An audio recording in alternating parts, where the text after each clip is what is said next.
नमस्कार। आज हम एक दिलचस्प शोध पर बात करने वाले हैं, परमात्मा की खोज, प्रेम और प्रार्थना का मार्ग। हाँ, और इसमें एक बहुत ही बुनियादी सवाल उठाया गया है बिल्कुल।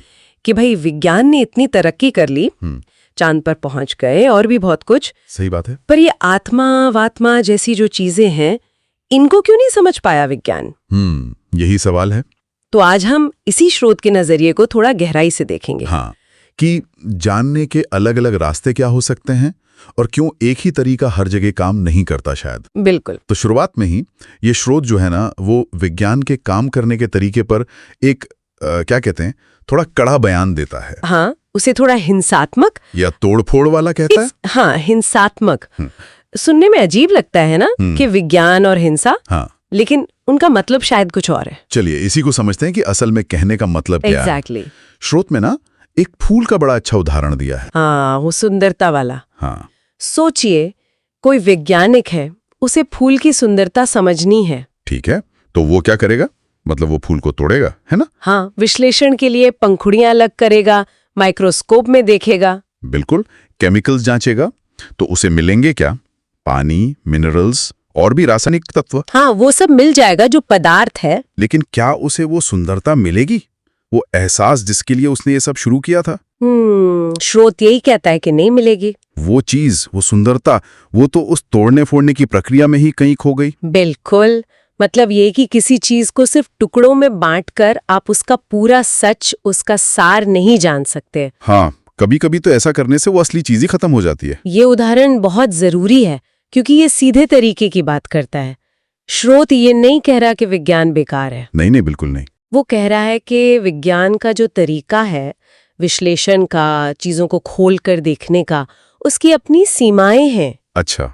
खासकर जब बात सुंदरता, प्रेम या जिसे स्रोत आत्मा कह रहा है, ऐसी चीजों की हो। मतलब ऐसी चीजें जिन्हें आप टुकड़ों में नहीं बांट सकते। हाँ, जिन्हें आप सिर्फ महसूस कर सकते हैं पूरे रूप में।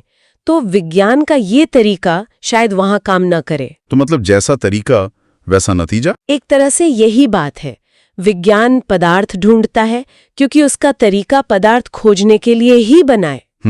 सुंदरता या आत्मा जैसी चीजों के लिए शायद कोई और तरीका चाहिए। और यहीं पर बात और गहरी हो जाती है।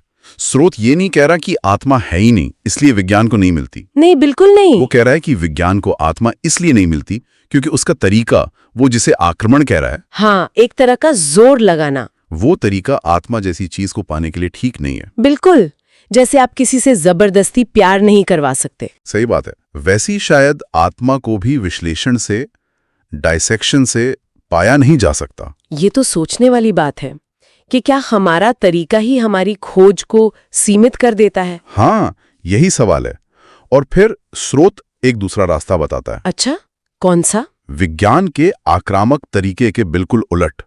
वो कहता है नमन, मतलब श्रद्धा, प्रेम, प्रार्थना और प्रतीक्षा, इंतजार। हाँ, ये एक तरह से ग्रहणशील रवैया है, खुले दिल से स्वीकार करना। मतलब जोर लगाने की बजाय झुकना। हाँ, आक्रमण करने की बजाय इंतजार करना, समर्पित होना। स्रोत का मानना है कि जीवन में जो भी कीमती है, परमात्मा हो, प्रेम हो, सुंदरता हो, उसे पाने के लिए आक्रामकता नहीं बल्कि खुलापन चाहिए, समर्पण चाहिए, एक धीरज चाहिए कि चीजें अपने आप जाहिर हों। बिल्कुल। स्रोत का इशारा है कि कुछ सच्चाइयां ऐसी होती हैं जो जोर लगाने से नहीं मिलती। उन्हें पाने के लिए दिल खोलना पड़ता है, श्रद्धा रखनी पड़ती है। हाँ, आक्रमण से शायद शरीर मिल जाए, पर आत्मा को छूने के लिए प्रेम और प्रतीक्षा चाहिए। तो इस पूरी चर्चा का मतलब क्या निकला? निचोड़ क्या है?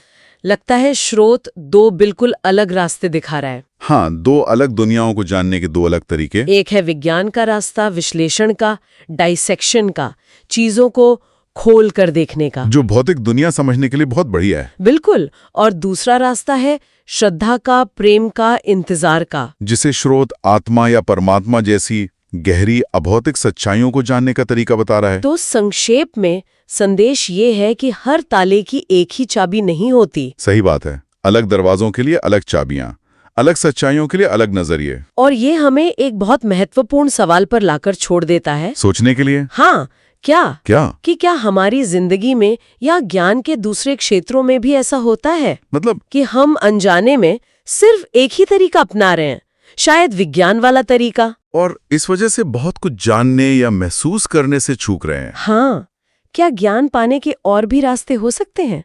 जैसे ये स्रोत बता रहा है प्रेम, श्रद्धा, धीरज, महसूस करना, जिन्हें हमने सिर्फ इसलिए नजरअंदाज कर दिया क्योंकि वो पारंपरिक वैज्ञानिक नहीं लगते। बिल्कुल। कहीं ऐसा तो नहीं कि हम सिर्फ वही खोज पा रहे हैं जिसे खोजने के औजार हमारे पास हैं और बाकी सब अनदेखा रह जा रहा है। हाँ, वाकई सोचने वाली बात है।